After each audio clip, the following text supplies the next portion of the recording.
Hi, welcome to our channel. Today we're at Edwards Air Force Base. It's their first open house and air show in 13 years.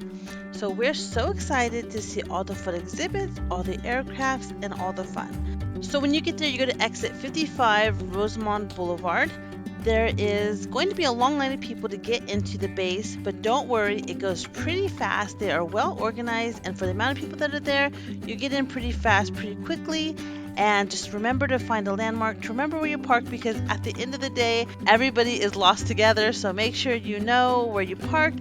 After you park, you'll have two options. You can either walk about a mile to the location, or you can wait just a few minutes and take a shuttle bus. There are tons of buses, so don't worry, it goes by pretty quickly. So when you get there, make sure you bring plenty of sunscreen, foldable chairs, and water. And make sure to have a hearty breakfast before you go, because ice creams run between $7 to $8. A bottle of water will run you around $4 to $5. So keep those prices in mind. If you have a large family like myself, bringing a water jug was very helpful for us. They also have refillable water stations throughout the park.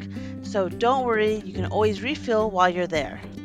So in today's video, I'm going to take you along with us on our day at the Edwards Air Force Base show and give you a thorough tour of the exhibit and the Kids STEM Center. It was quite amazing and we had so much fun. They have an inflatable obstacle course for an extra $5 fee and plenty of free activities. So let's take a look.